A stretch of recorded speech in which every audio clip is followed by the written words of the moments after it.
It's your girl Jazzy K with Super Tight TV. We want to thank everyone that's been watching. Hey, if you do us a favor and hit that subscribe button, also press the notification bell so you can be notified every time we drop a new video.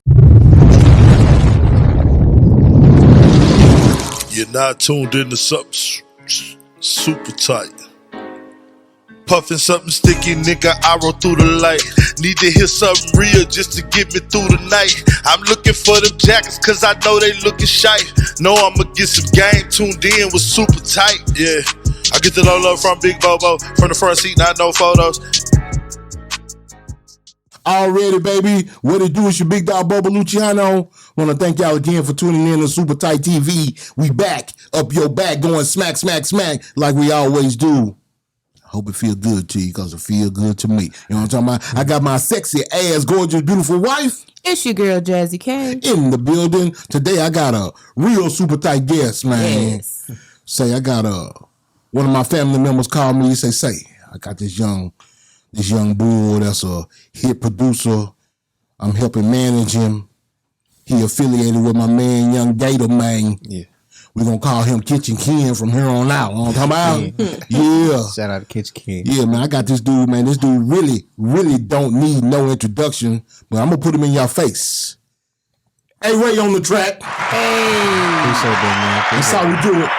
What's up with the Super Tight TV? What's up with y'all? Man, what's up, man? How you doing, Ray? I'm doing good, man. Introduce your peoples, man, your brother. This 6'4" Sanity. Artist 6'4" Sanity, I'm fully invested into him. He just actually did a little time in prison. He just got out. Okay. And we both from Jackson, Mississippi. So All right, I read it. This the home team. I read it. So this is going to be the main focus, the first focal point. My first independent project is gonna be with him. Already. We got a project we're working on. We actually been working on it since before he went in. It's just everything right now is perfect timing. That is. And so now we're gonna work on Aray of Sanity. Okay. Say it again. Aray of Sanity. Aray of Sanity. Like Insanity. array of sanity. Like basically one ray of sanity. Already. That's beautiful. You want to shout it? I know you say you got a. My name Sanity, 6'4" Sanity on all the social.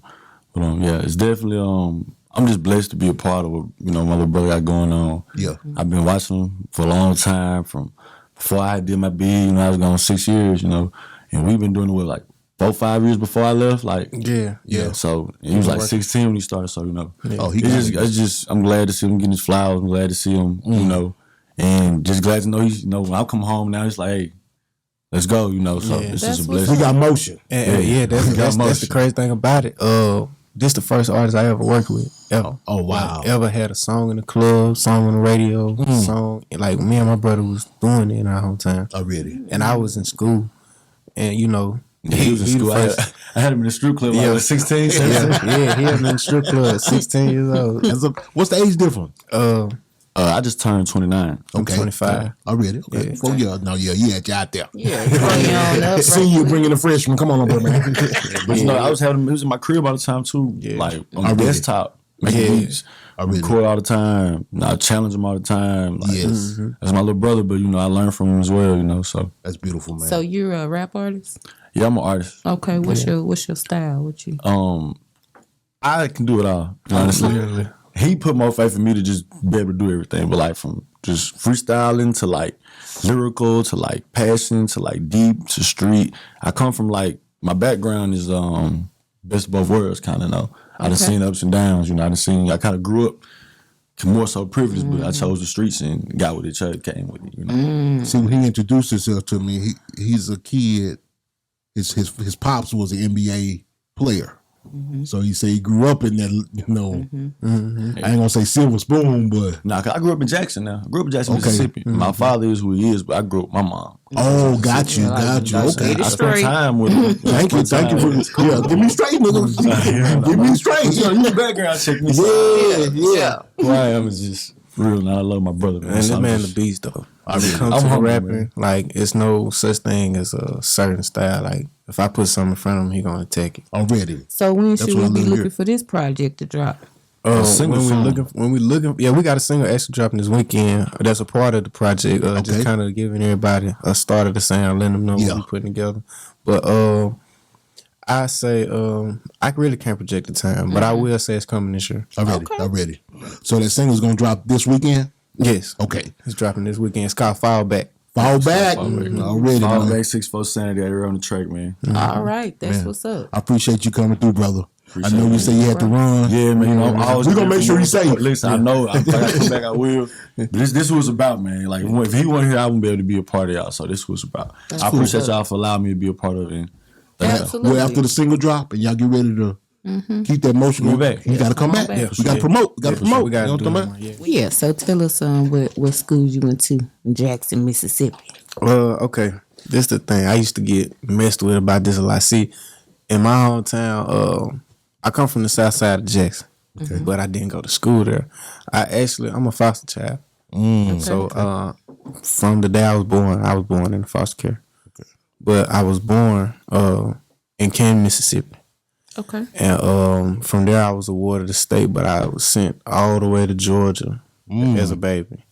So from there, it's a whole little story up until I got back to Mississippi. But the high school that I went to was in the suburbs of Ridgeland, Mississippi. I went to Ridgeland High School. Okay. And like I said, it's like a real big thing in my hometown. You know, you claiming a certain side of the city, yeah, but you you gotta make going to sure. school in the suburbs. You know what I'm saying? Yeah. That's a big thing. But yeah, I went to Ridgeland High School. That was my school. That's where I started. I actually, it's another thing about high school since you brought it up. I was actually the first DJ to like DJ pep rallies in my high school. Oh wow. Yeah. That's what's up. Yeah, like my old principal was a DJ, and I kept getting in trouble in school, and I actually had a vendetta towards the band because I was in the band growing up. I started out playing band when I was in the 6th grade. What'd you play? Snare drum. I really played all percussion. Okay. I played all percussion. I was probably one of the first kids in the state of Mississippi to pass the sound test with 100. Oh wow. That's dope. And it took a lot to do that because you got to hear sounds from certain areas with a blindfold on. And I passed it with 100. With 100. So I really was able to play whatever I wanted to, but I chose a drum. Like a black boy wanted to play. Hey, We love that. senior. Yeah, and I was percussion leader all the way till I got to high school. And in Mississippi, it's a little racist. I hate to put race on top of it, but this how I felt. So when the new band leader came in, and he was a white guy. At first, our band leader was a black guy, and majority of our section leaders were black. Okay. But when he came, he instantly first day, who are all the leaders? Soon as he found out about the horns was black, the flutes, the brass, the drums was black.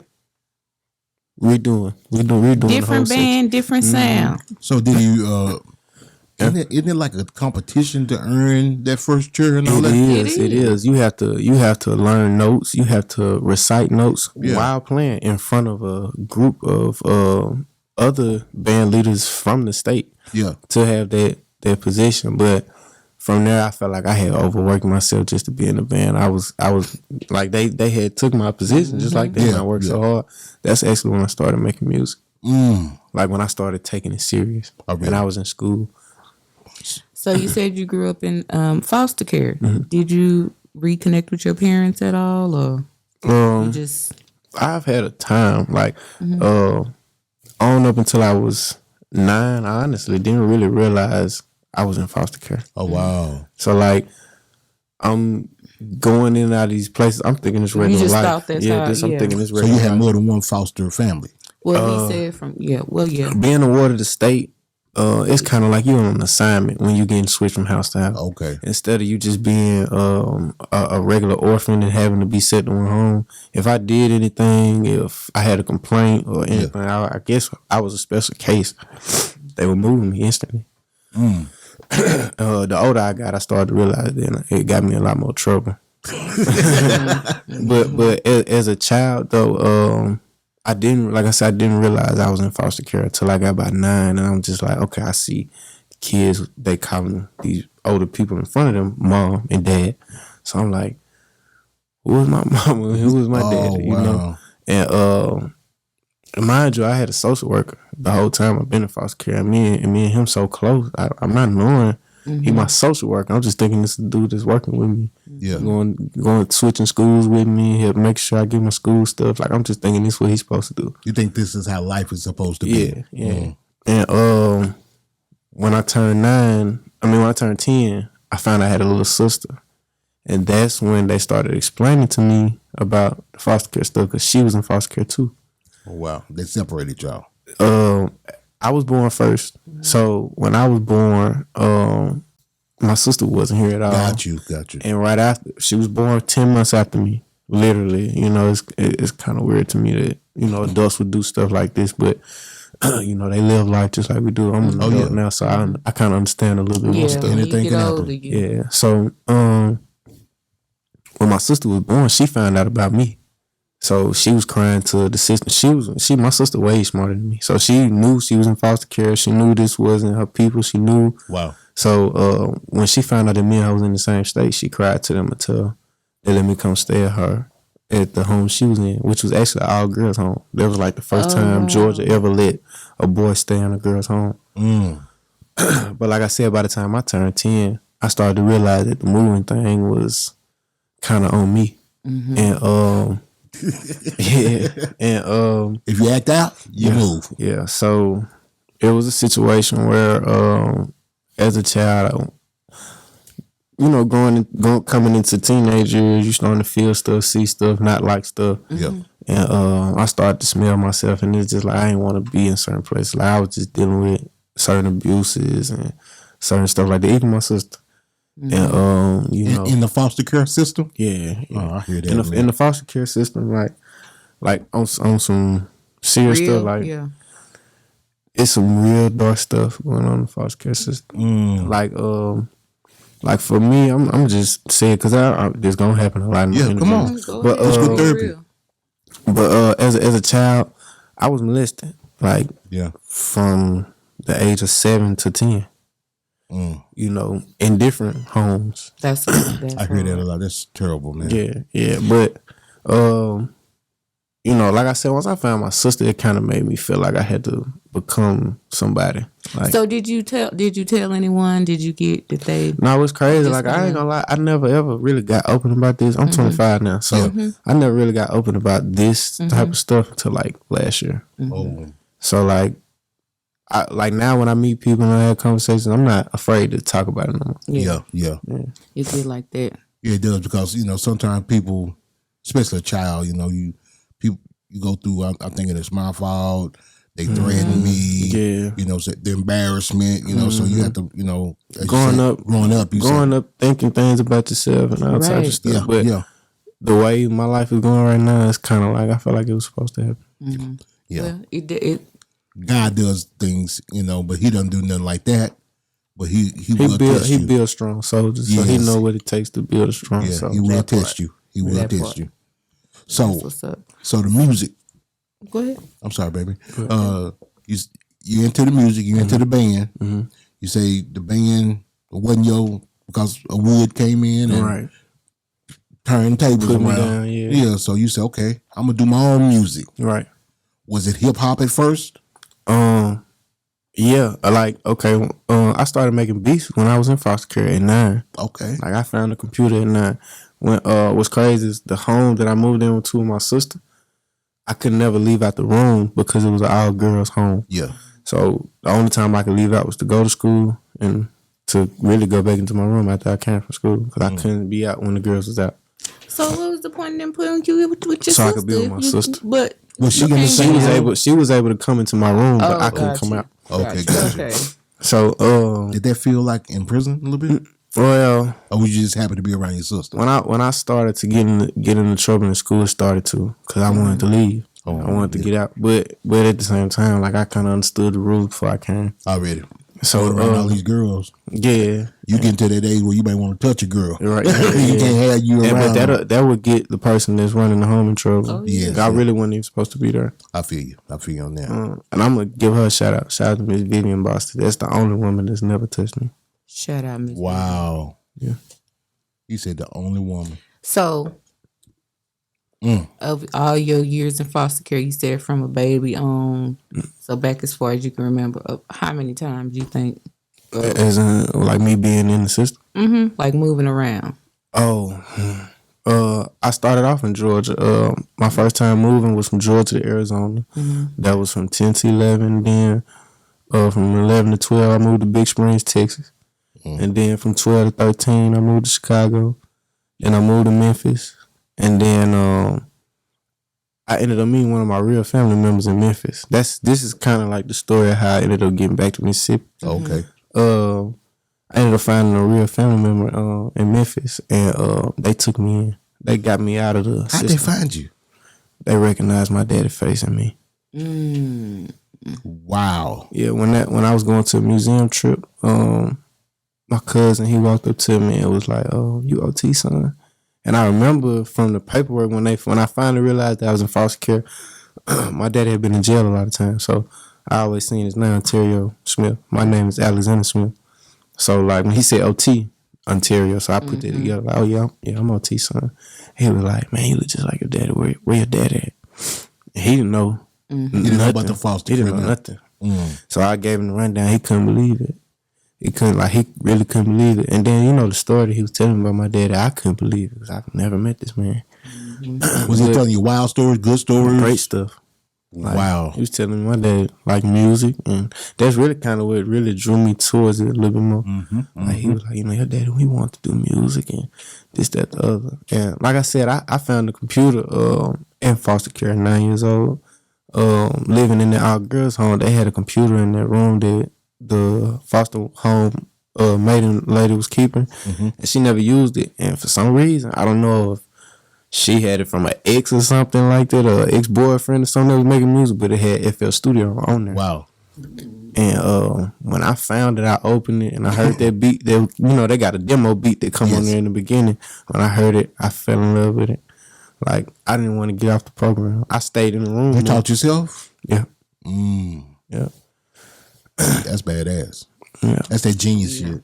That's that genius, man. I'm telling you. So how did it feel to find out that you and your daddy had some of the same stuff in common, even though you hadn't been around him? At first, it mattered to me because I wanted to be like him, but I didn't really know who he was, so I stopped caring. So like, I always said to myself, if he ever seen me, he got to see the version of him that he wanted to be. Yes. Yeah. Yeah, you gonna do that. Yeah. Yeah, I feel you on that. I'm doing it. Have you seen him? Yeah, I have. I have seen him before. Had a conversation? Yeah, I have had a conversation. It just didn't go the way I expected. How old were you when that happened? I was 15. What happened?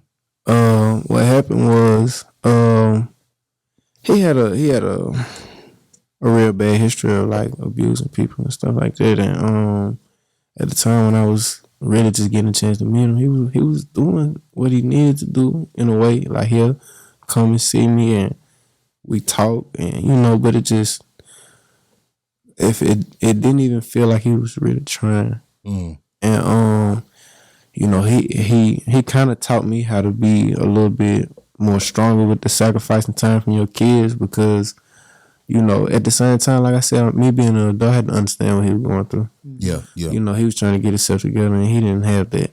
Yeah. He didn't have that. So I could see, especially his generation of like, the men back then just, they had the stigma of not being good fathers. So, for sure. So it just, I had to be understanding of that time, like that time period he was in, or, what made him be like that. So I kind of, like I said, like the older I got, I always been mature. My grandma always told me that I always been mature. So like I always understood other people's sides of stuff instead of trying to make it my fault. Yeah. I feel like when you go through a lot as a youth, you grow up fast. You gotta grow up fast. But see, the thing about it is, it's like I don't know nobody in my age that's still alive. Like past what you say? I don't know nobody in my age that I knew growing up still alive. That's still alive. Reason being is because they done went through so much. Like they done been through so much. Like They done been beat. They done been taken down by their own family. Not Yeah. everybody make it. And they kill themselves, or Yeah. they crash out and kill somebody else, or they lose their life to drugs, or throw their life away doing drugs. The generation that you are, you told me how old you were. Mm-hmm. I hear that a lot, especially in the suicide rate. Yeah, yeah, it's bad. I just don't get it. I mean, I get it, but I don't get it. See, the thing about it is people don't know God. They don't know Say God. it again. People got too woke They don't know God. Yeah, like you gotta have a level of fear for real. to not kill yourself. Oh yeah. I grew up thinking if I kill myself, I'm going straight to hell. Hell, You know what I mean? going Yeah. straight there. And so, and I'm like, don't want to go there, so Yeah, you that's don't. not an option. And I had my time. Like, we'll get into it because I know we right into the beginning. But I've had a time where I was popping perks real bad. And How old were you? it was probably just a year, 2 years ago. Okay. And reason being is because I had a gun accident. You had a gun accident? Gun accident in my leg. Pain medicine. What you mean you had one of those? I mean, Your gun accident. you shot yourself or somebody shot you? Myself. Oh. Yeah. So talk about that. How'd you do that? Well, my son was actually just born 2 weeks before this happened, and I was just working my tail off. I'm just in dad mode. Like, I need to have a gun. I need to have a house. I need to have a car. I need to have my stuff fixed. I need to have 2 cars. Yeah. And I was getting it. I had just got a house. I had just got a truck for my baby mama, a car for me. But I was doing so much, really putting a lot on myself, not knowing what I was doing. Like I said, like I've been in foster care my whole life, so nobody taught me how to do stuff the right way. Yeah. And me rushing into a lot of stuff, I felt like this situation that happened was God telling me to slow all the way down. What happened? I'm literally sitting, and this is what's so crazy. I was already getting into like a lot of little stuff in my hometown, not necessarily my fault, but just by people that I was associated with being around. I had to keep protection on me. Yeah. So, and then me having a son and me being as important as I am at home, I definitely don't want nobody to come after my family or come after me where I live. Yeah. So I'm just sitting on the phone, and my biggest mistake was having a bullet in the head at home. Like, I didn't need it in the head at home. That's right. So I'm sitting here sick. I think I had COVID. And my baby mama was staying at her mom's house with my son. He was just born, and I didn't want to get him sick. I didn't want to get her sick. I didn't want nothing to happen to nobody. So I decided to stay at the house I had just got. No furniture, just a couch in there. And in the middle of me trying to take my gun out of my pocket, It went on. Boom. It hit you in the thigh. right in my thigh, my upper thigh. Ooh, that And thigh it kill you. came out of my calf muscle. What caliber? 45. Oh, he put a big hole in you. Yeah, and the crazy thing about that, the reason why I ended up, like I said, messing with Percocets was because of the nerve damage. And like I said, I had a real bad addiction. Real bad. The doctors prescribe you Percocets, and then you got addicted to it from the prescription. This is how, we black, so this is how I did it. Once I got the first ones in the hospital, I was trying to find them on the street. Oh yeah, that's how it go. Yeah. That's not how it go for black people. That's how it go for anybody. Yeah. So, but once I found them, and I got a lot of old heads that just teach me how to do stuff a certain way if you're gonna do it. So I always make sure, they can't straight out the doctor's office. I got to see you get them out the, out the pharmacy, and if I'm gonna spend my money for them. Oh yeah. Because I can't die. No. And that really kind of goes back to what I was saying about suicide. I ended up having my time of having to understand what that was like. Doing the Percocet Percocets. battle. Yeah. And reason being, really, it was crazy about this was like a few months before Glorilla. Wow. I didn't know that was finna happen. How old was that track? This song actually, Not Quick, it just came out 2 months ago, but we've been had this song over a year ago. Oh, so you had recorded Nut Quick. No, I just produced it. Just produced it. Yeah. Okay. Oh no. Okay. So you had the beat over a year. before you gave it to Glorilla. No, actually, me and her had that song. That's what I'm song, asking. Yeah. That song was done. I had actually made the beat. I made the beat in December of 21. Okay. And she texted me in January of 22. This was way before she got signed. That's what I'm asking. Anything. Because she got signed, I believe, in May. Mm-hmm. And she had texted me. It was just like, man. Where she know you from? Well, see, I met her at a showcase for Famous Animal in Memphis. Okay. And when I met her there, see, I did an interview with Famous Animal. Shout out Famous Animal. Shout out Famous Animal. I did an interview with my partner. Shout out to Big A Cash. He's still doing time, but he's about to get out. And that's another artist that I want to introduce you to also. And me and him did the interview with Famous Animal, and from there I just had my little tie with him and another artist that I was working with, that I was still am working with, named Nico. Okay. Day One Nico. You should really check him out, man. It's raw. Oh, really? Raw. From Mississippi? Raw. Yeah. Oh, really? Jackson, Mississippi. And he had this little showcase. Famous Animal had a showcase in Memphis back in October last year. Mm-hmm. And no, 2 years ago, excuse me. And we went to the showcase, and this is crazy. I tell people this all the time. We went to the showcase. We was actually supposed to be going to the studio. We wasn't supposed to be at the showcase. They was gonna be in there doing their thing, and we was gonna be in the other room recording. Okay. Because we work a little tight with Famous Animal. So when we get there, we seeing the activity, the people outside. We see the girls. We see Glorilla, Lisa, Gloss. We see Slime. We see all of them there. And instantly, my whole camp that was with me was like, y'all see them girls. It's like we knew something was going on with them. Y'all was trying to hit them. Nah. Oh well, I don't know. Maybe some of the guys, maybe the security, maybe. But they brought her up, and it was just like from there, just my team even saying something about her. I was watching them more. Yeah. And then their energy was a little bit more professional than everybody else. They weren't doing too much talking. Yeah. They was paying attention to everybody else is in the room, really kind of doing the same stuff that my camp was doing. I read it. So I could tell who was really on it and who was really ready to do something, show something. We stuck around for a couple people's performances. But like I said, this is the crazy part. Out of everybody that did something, I don't know why I still got the video on my phone. I don't know why I pulled my phone out and decided to record Glorilla. Like it just as soon as they call her name, I pulled my phone out. I was just like, see what she gonna do. And I think they did set the tone. I don't remember exactly what song they performed, but they had the whole room going crazy. I saw that Famous Animal freestyle that she did. Going crazy. Come on. Yeah. She was a star back then. Mm-hmm. And right after that, y'all must exchange numbers. You networking. Yeah. That's it. From there, I really, I always had it in my mind that she was going to be doing something. I just didn't know when. Yeah. It's crazy how she do have that energy. Out of all them ones, you said it was that one. And I didn't even say it. It's just like something you got just to feel was it in me. Yeah, something just was in me to just pull my phone out.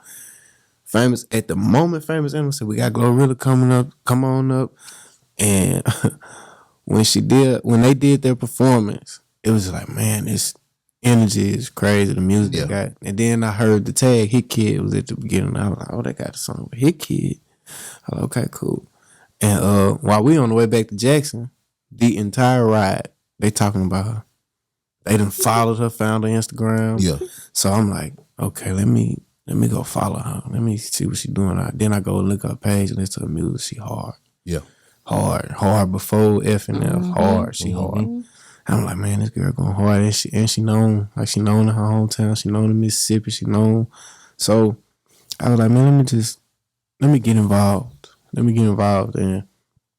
the thing I did first before even attempting to ask or for email or number or anything, I showed my support. Yeah. I wanted her to know that I really liked her music. There you go. So every day I'm nearly posting her stuff. Yeah. Almost every day. And she's sharing it and stuff like that. So once she had shared probably one of my first posts, I had found that to be the opportunity to be like, let me go ahead and ask for her email. Yeah. And I did. And I had already had in mind that I wanted to move. So, you know, I wanted to shift. I wanted to change my environment and stuff like that. So I left my hometown to come here in Dallas. Yeah. And when I did that, I kind of opened a little door for me to make a lot more money and do a lot more work. And it was just different. I really kind of did everything a producer could do in my hometown, even as young as I am. So she texts me and say, you're in Dallas. Yeah, I'm here in Dallas. Okay. I'm here in Dallas, and she texts me and say, I got this crazy record. I got this crazy song. We're gonna go up. That's all she say to me. We're gonna go up. I say, okay.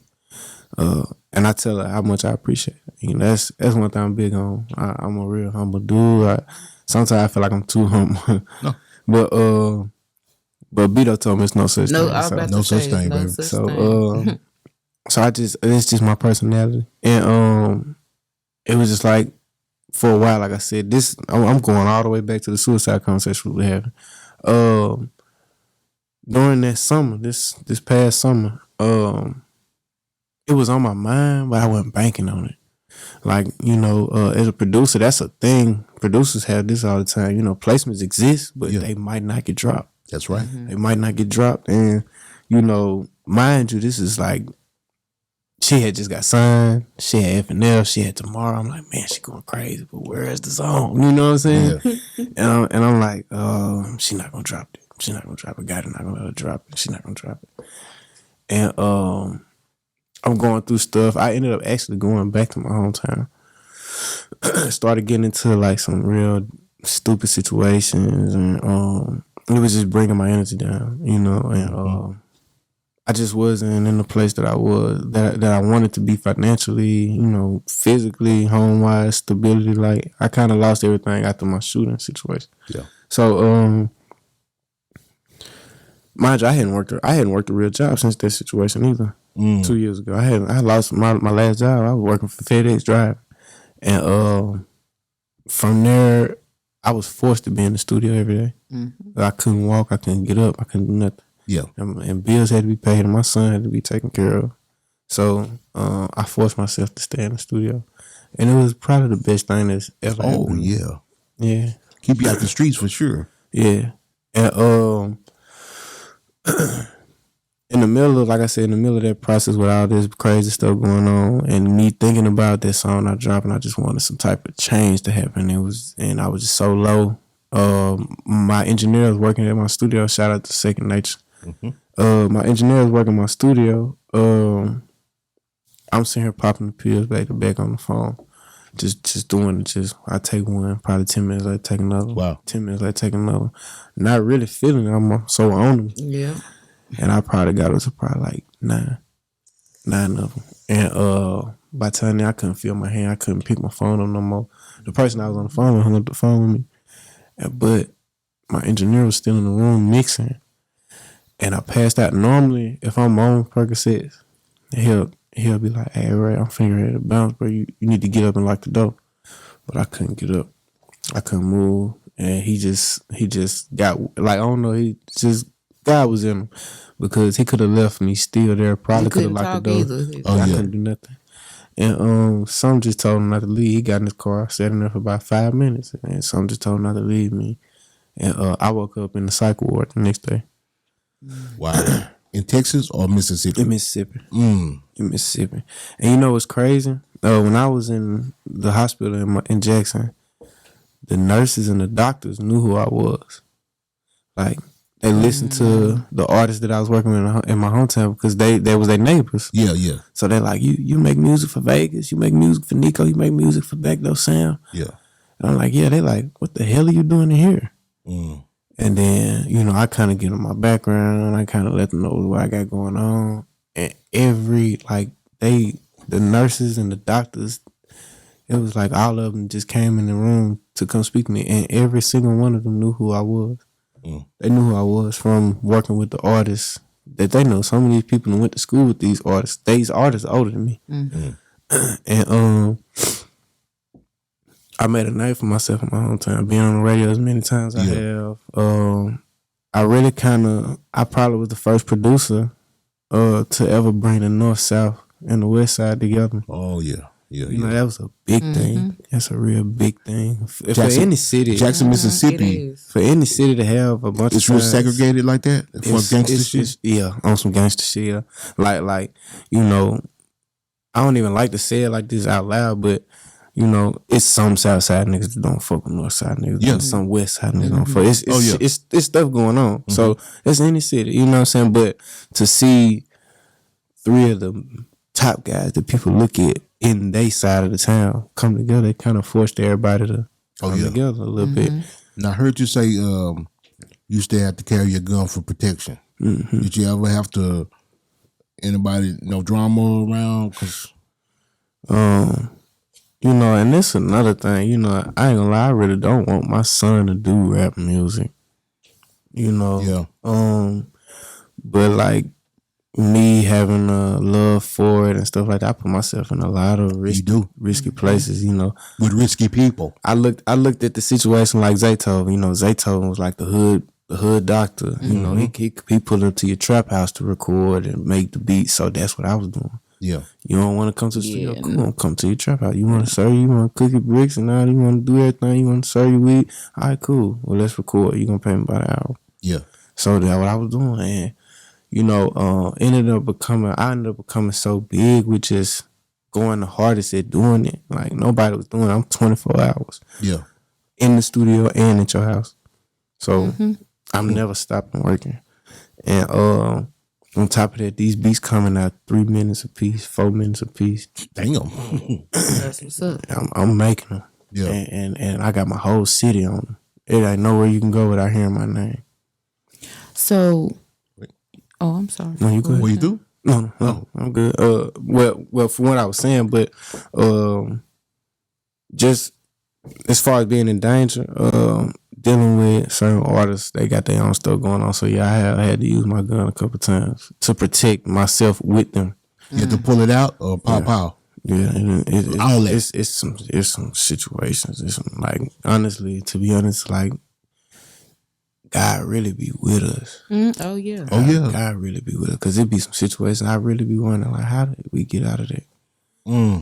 How did we get out of that? That was just too close. That was so close, but God be with us.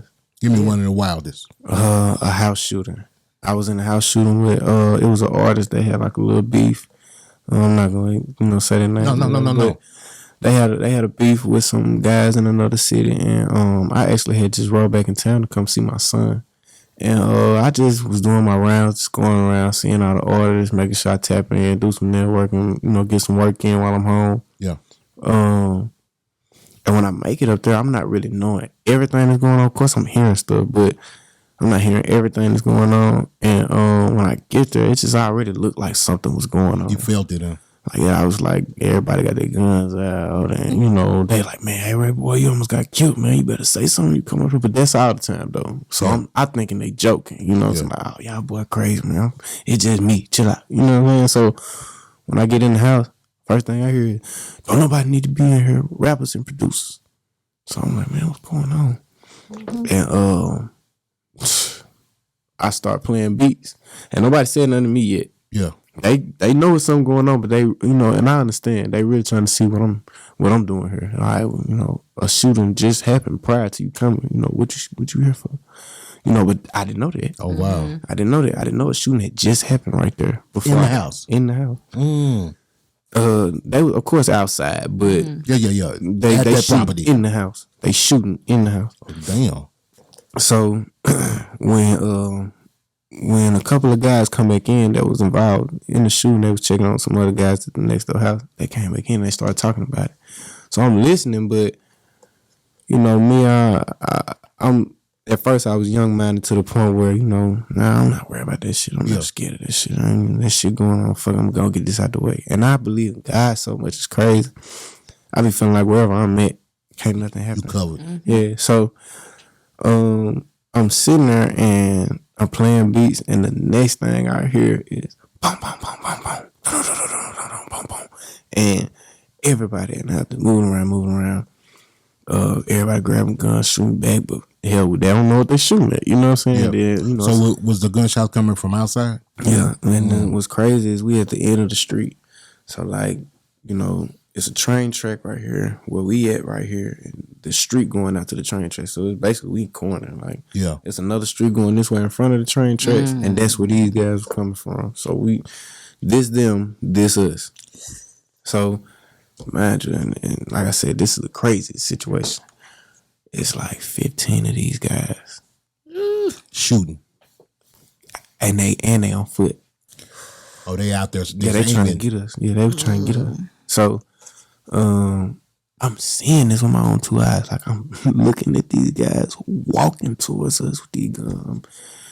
Like a fucking movie.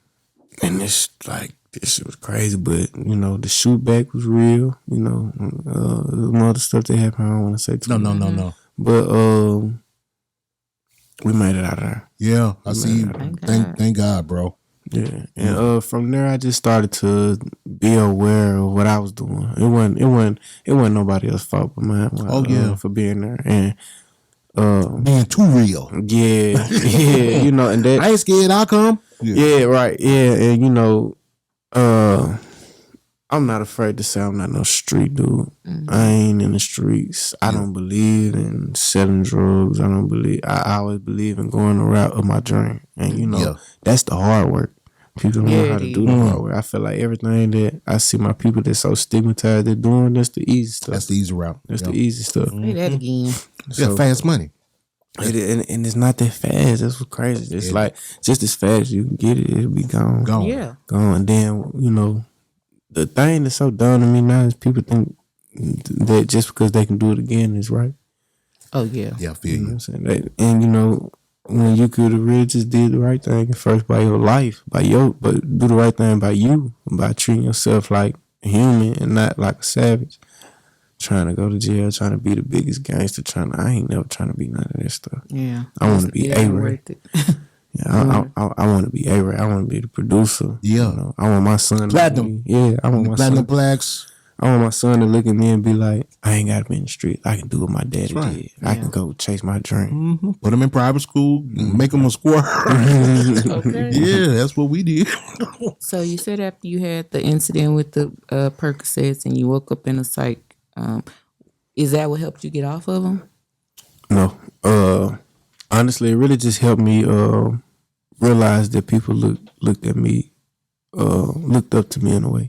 Mm-hmm. So I felt like I couldn't give up on myself, and I couldn't stop. So regardless of me not knowing whether the song was gonna drop or not, I just didn't know. But back to what I was saying about just the suicide situation, how everything could turn over. Yeah. Mm-hmm. The day I got out of the hospital, I get a call from CMG. I get a call from CMG, and they talking about the song. Matter of fact, like, this is how this happened in this order. I leave out the hospital. After thinking the stuff that I was thinking prior to trying to do this, I leave right out the hospital after getting that word of confirmation, basically not to give up. I leave out the hospital, go straight to the studio. And when I get in the studio, I get a phone call. No, I get a text on Instagram from Glorilla. She had followed me on Instagram, sent me a text like, what's your number? I sent her my number. She called. It was her manager and a lady from CMG, and they was just addressing the fact that the song was gonna drop. And when they said that to me, ideas just started popping in my head like, oh, I need to go do this. I need to go do this. Yeah. I need to get out of Jackson. I need to leave. So, Joe. Yeah, because here come the real hate. Yeah. So instantly, I started preparing. Like the next week, I started preparing to leave again the next week. And we did the paperwork, and we came to an agreement about what I wanted for the beat and stuff like that. And they stood true to their promises, and we handled the paperwork. And as far as everything being what it's being right now, it's just it's present. Yeah. And now I have more placements with those girls. I just saw you with Aliza. She just dropped the song Whatever. Produced by me and another one of my Jackson producers named One Way. Okay. Yeah, shout out to One Way. Shout out One Way. And One Way is a beast too, man. He's had a song with Pooh Shiesty. That I think that was probably his first placement, I believe. He had a song with Pooh Shiesty, and then this song with Aliza. He actually has a song with Glittergloss that's signed to QC. Wow, you need to get him up here. Yeah, for sure. I mean, and y'all just stay out the way. Stay in the yo. See, I ain't gonna lie, man. One way we finna shut these people down, cause I'm really proud of him. Like it's amazing to see people from my hometown, growing together at the same time. It's beautiful. It's a beautiful See, thing. I had this dream the other day that we were just talking about it on the last interview. I was thinking about Beto. Yeah, how much talent it is down here with no organization. You know what I mean? No. There's some real producers, you know what I mean? But the one I put on the high echelon right now, he down with y'all. You know what I mean? Yeah. And that's Meezy Relli. Meezy, I love Meezy. Yeah, so Meezy is a beast. Man, we sat in the studio one day and made some incredible sound. Beto said y'all made a hit when y'all left Fritter last time. Yeah. He said y'all stayed up all night making a hit. Yeah, we did. Yeah. Yeah, we did. So you need to call your boy. Get him up here, man. Yeah. Just tell them the opportunities. It's plenty of spitters up here. I mean, the Gunna Meezys, the Levi Cartiers. Yeah, he actually was sending me a lot of his placements and stuff, and I just was listening. I'm like, man, this man is incredible. He a real music connoisseur also. Which one? Who? Meezy. Yes. Meezy He's a different kind of guy. Real music connoisseur. And he was really surprised at my knowledge of music. Like, my reasoning and the pioneer people I listen to, the pioneer producers I found as my inspiration. Yes, he was real surprised by it. Who are they? This probably finna surprise you. Come on, Jay Dilla, the Neptunes, the Dungeon Family. Okay. Good stock. Q-Tip. Okay. I see where you going. And a lot of like I really started off like. I'm so in love with music. I wanted to know where it came from. Yeah. So like, I really went back and I fell in love with the sound, how they created it, how they came up with it, what was their reasoning. So like a lot of those people like Q-Tip and the Neptunes and Jay Dill, like Pharrell is a beast. People didn't even know he was doing this. No. People didn't know he was doing this stuff. I don't know, he just pop out of rap. Oh yeah. He was up under Teddy Riley. And then people like Kanye also, like, he was behind the scenes for a long time before he became a rapper. People didn't know that. No. And I just follow a lot of those guys. But as I got older, of course, the music I'm listening to, we listen to Gucci Mane and Jeezy and T.I. and Ludacris. So I'm listening to a lot of Mike Will and Lex Luger and Zaytoven and who else? I could just think of just right out the bat. Boy Wonder. Yeah. Bangladesh.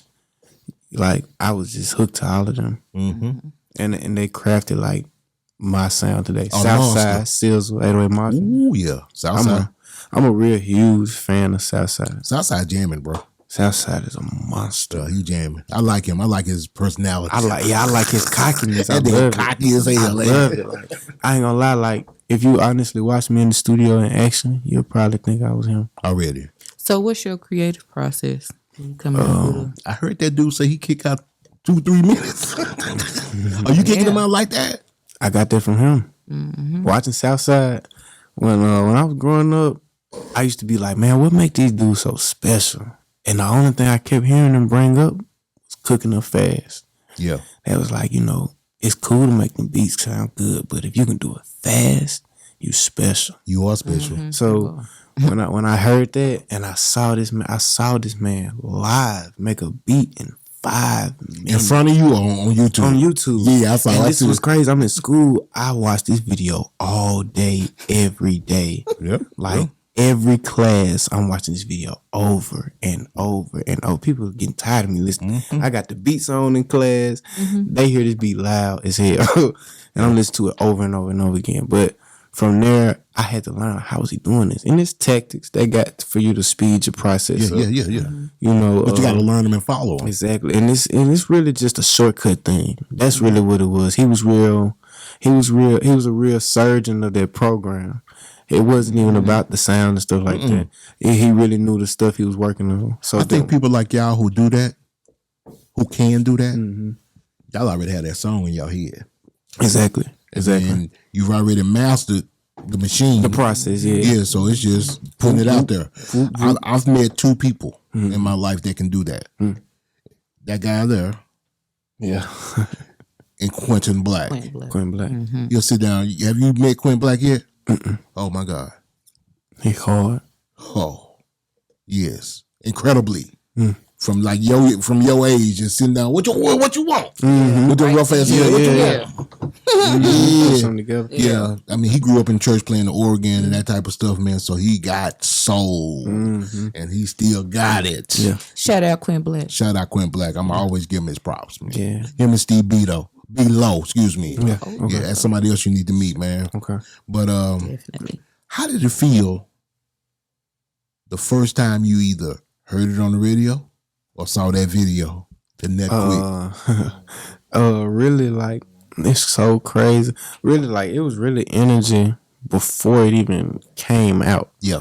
Like, when she dropped the, because to be honest with you, when I seen the announcement for the album, the first thing I went to look for was the track list, but it was blank.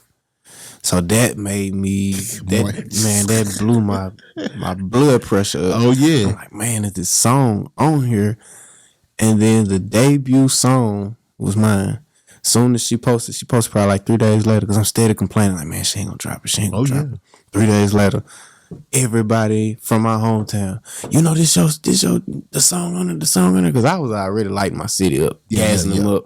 I got a song Glorilla. I got a song Glorilla is coming out. So everybody already knew, but it was a little scary because I'm like, man, this is coming out, I'm finna be embarrassed. They finna talk about me. Where the song at? It happened to me before. Yeah, so. I thought you said you had a song. Yeah, I thought you said you had a song Glorilla. Yeah, it happened to me before. But when it happened and it was the debut song, Yes. I was like, "Ooh, she did it! She did it for me." That was her follow up after FNF. Actually, after Tomorrow too, I believe that was the last song she had out before. I think Tomorrow came after that, right? Yeah, Tomorrow came after. It was FNF. Yeah. Then she had Blessed, and then she had Tomorrow. Oh, it was Blessed. Okay. And then she had Tomorrow too with Cardi B. And I'm on top of her shit. Oh, man. Like, me too. You gotta be. Yeah, you gotta be. I ain't questioning Definitely. this. She's such a solid girl. Like, You could tell too. Yeah, and then like, you know, Minaj, I really don't know her in depth wise. Like, I don't really know much about her life and But stuff just like that. business. But just even having that small, she's true to her word. She real definite to her word, and you know, I could tell she wanted this just as bad as I did. So, Shout out to Glorilla. Yeah, shout out. I don't like to use the word fan. Yeah. You know what I mean? Yeah. You know what fan is short for, right? What is that? Fanatic. Fanatic. Well, Does that I'm sound- a fan. Well, I'm a huge supporter of it. Right, You know yeah, what I'm saying? right. I'm a huge supporter. I'm a I follow big you. supporter, yeah. Yeah. Very big supporter. She about to fan out over here. And My guy who did these paintings for us, his name is C. Ray. What was that for? Was that for Christmas or was that for Thanksgiving? I think Christmas. Yeah, he called me and said, man, I got something real special. No, it was for It might have Thanksgiving. been Thanksgiving. Yeah, over that Thanksgiving weekend. And he pulled up on Glorilla with one of those personalized pictures for her, and she loved it. I think she posted it. Yeah. I think she posted it. Yeah, it was dope. So that dude, we're gonna get him over here. Yeah. Shout out C-Ray. C. Ray. Yeah, he's Yeah, shout out to him. you need to get one of them portraits in your studio. Yeah, I gotta get one. Yeah, I gotta get one. He's a bad man. The best artist in the world is what I call him. I mean, look at him. Yeah. at these This flows. stuff is hard. dope. Yeah, this Oh, yeah. stuff is hard. I got we have a Erica Badu that's coming. Already made. We just waiting. And he on- real precise with the Oh my God. with the facial features and stuff. Yes, He's yes. right on point. Yeah. That Erica looks like a like, yeah, I can't wait. Good picture. Yeah. That's it, man. So what's next for you? Well, right now. What Beto got planned for Yeah, you? that's how I was just finna. Yeah, I knew you was finna ask me that. Well, really, Beto, I'm gonna tell you, like, really, the situation between me and Beto is just God heaven sent. Like, How'd you meet him? I really was in a situation with somebody, and I don't want to even put him in that type of fire because he really a good dude, really, you know, hard worker. I say that, but like, he just got his ways. Yeah. So, Gator found me dealing with this guy, And In Dallas. and soon as Gator laid eyes on me, and you know, he seen the energy, the person that was projecting towards me, it was kind of controlish. Yeah. And Gator wanted me to be in a better situation, and he called Beto instantly. Yeah. He called Beto instantly, and he heard about the record. He heard about the Nut Quick record, and he wanted to make sure that I was 10-10. He wanted to make sure that I was, you know, very knowledgeable about the stuff I have going on, what I'm capable of doing, and who I got around me. That's it. So, you know, Beto called me the same night, and from there we vibed. Like he just as soon as he got on the phone, first thing he showed me was his plaques. He was like, "This gonna be you." Yeah. He was like, "This gonna be you." He was like, "You finna get a lot more work done. You finna get a lot more work done." And when I seen it, my eyes lit up because I was like, I never even seen a plaque before. Like He just got them hoes too. Yeah, he just got them. Yeah. And when he was showing them to me, he was just like, you know, this gonna be you. And he was like, call me when you get to the crib. I called him, and he really just laced me up with number information. That's it. He just gave me straight game. Just, you know, he really believed in me. Like, Yeah. like, you know, that's a hard thing to get. People, especially in his caliber of work, it's his. I like to call it a work bracket. Yeah. Like his work bracket, like he don't even have to look at me at all. Oh no. Especially what he got going on now. Especially Did you talk to him today? I heard from him, but he was really more concerned about making sure I got to this. Man, let me tell you something. Because I called, because, you know, he was supposed to show up. Yeah, right, yeah. And I said, just call and see if he caught the flight. And the reason why he didn't catch the flight, you know what he was doing, who he was in the studio with last night, right? Face. And Face his son. Yeah. And from that, a lot of stuff started. He said the last 48 hours has been just crazy. We'll talk about it off air. You know what I'm saying? 'Cause I don't put him out there like that. Yeah, man. right. So, you got some shout outs? I got one more question. What's that? Jump Yeah. to that. We can talk about whatever. Oh, yeah. So you're a father now. Mm. How has your past growing up not having parents, how has that shaped you as a father? Because a lot of people say, well, I didn't have a father to teach me, and and I didn't have anyone to tell me. And I mean, I know you go through mistakes, but I've always felt like you kind of know what you didn't have. Yeah. So you know how to be. So how has it shaped you as a father? Well, I wanna honestly say this first. I'm not perfect. Yeah, nobody is. Like, my hardest thing, really, honestly, since my child has been born, is being around. There you go. And doing for my son is no problem. But due to the fact that I am trying to change his life, I can't be around him. Yeah. And that's something that only I wouldn't even say just a father will understand, but a person that's sacrificing. Only a few people understand that. Yeah. It's that word you just said. It's a huge sacrifice. It's extreme. I get, of course, taunted for it, but I know what I'm doing. Yeah. And people don't even swing at me like they used to no more. Like as far as like, putting the bad dad thing out there, because the timing is really an important thing, especially to the mothers. That's a huge thing. But me being a man and being so, I guess you would say, numb to having feelings, and me being so driven to take risks, I understand them so well. Yeah. So I can never explain something to somebody. They're not on your level. Yeah. They're not on your level. So now that they see the stuff that's going on, it's kind of like, okay, well, we'll wait. Yeah. We chilling. And it's better to make them sacrifices. I mean, people can say what they want, but when they're young, it's the time to go crazy. It's the time while you got the energy. While and then, my biggest thing, like I said, like, Beto got coming for me. And with all that being said, I'm gonna be able to do so much. Yes, you will, bro. So all I can tell you, advice wise, from my mistakes, because I did that. You know what I'm saying? I put family to the side and work for the last 20 years. Just work. Carve out some time. Yeah. I don't care, not just your birthdays, your Christmases, just be like, this day I'm gonna show up. Make sure they call you for, what is it, a little girl or a little boy? Little boy. I have a son. If he's gonna go play football. Make sure you're there on that first football game. You know, something. Yeah. You tell everybody else. You know what I'm saying? Right, I'm yeah, not gonna be there that day. Yeah, today You know, is like because today. it means a lot. You know what I mean? And then just make sure you keep that line of communication over with the kid, not the grown ups. Right. Let the kid know what you're doing. See, right now my son he's 2. Me too. Yes. So, well, he's about to be 2 this month. So it's like You ain't got nothing to say to him. by the time he get old enough, he'll have everything. And I'll be able to explain probably some of the stuff that the adults have problems You might with. can take him with you at that time. Right, yeah. You know what I'm saying? You might not be traveling as much, but or if you are traveling on the same level, I hope you are traveling because that means you working. I ain't gonna lie, like You can bring him I'm with finna you. be on it. Yeah. Like after You this got to, month, bro. I'm finna be traveling. 2023. I better see a plaque at That the end of 2023. You know what I'm talking about? Because you got it in you, I'm praying for a Absolutely. and few. you got a team around you. From Yeah, I do. That's the like honestly the part that make me feel a lot more stronger now. yes, And that's why I say, I was blessed to be invited into Beto's energy, Yes, and yes. Gator's energy. And guess who else is on this team? OG Chrissy.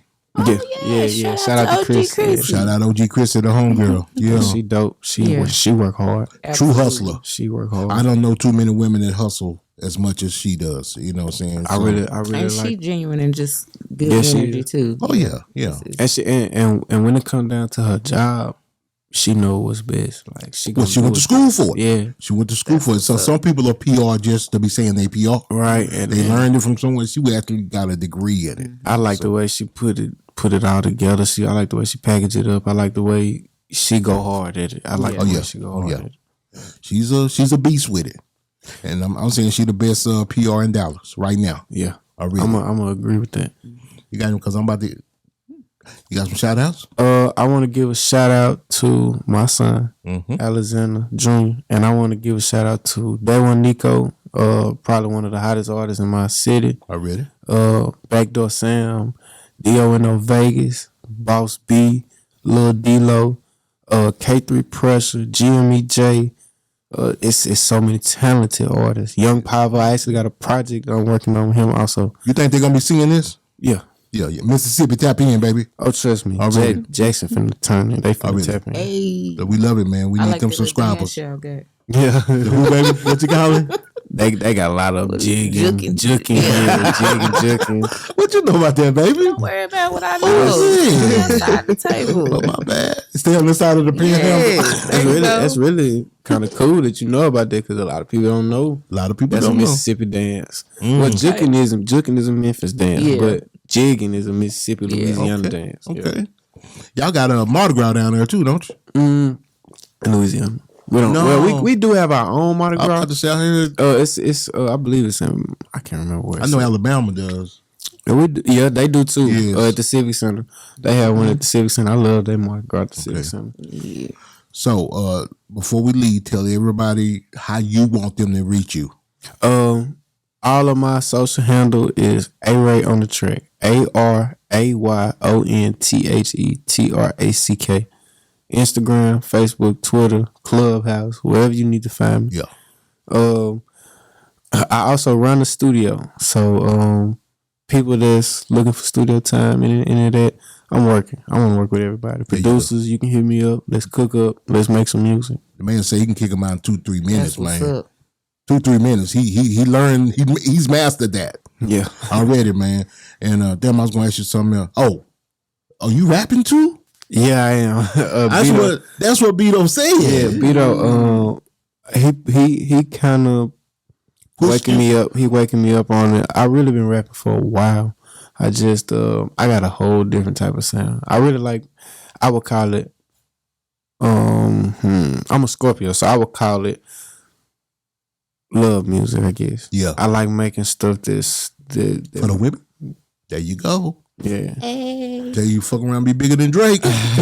I got some stuff though. I also got some dark side stuff. Like I can kind of tell some stories and Yeah. put it in perspective of a young dude coming from the hood. There you go. Or even just tell some street stories and stuff I done seen and known. So I go there sometime, but my main basis is the music for the women, for the club, for the drinkers, There you go. For the people that like to chill. Mm-hmm. One thing my wife and I love, we love talented people. Absolutely. We love good musicians and good comedians. You know what I'm saying? Yeah. And just good entertainment, man. Yeah. And I appreciate you coming, brother. I appreciate y'all for having me. Man, and stay the path you on. I feel like you're gonna reach and touch a whole lot of people just with your story alone. yes. I'm excited for you. And to piggyback off of that, you know, I want to poke my chest out because Super Tight TV has the first Aray on the track interview. Yeah, most definitely. Yeah. Hey, so this is a real Super Tight exclusive, and you are a Super Tight guest, baby. Know I'ma get some game tuned in with Super Tight, yeah. I get the low love from Big Bobo, from the front seat, not no photos.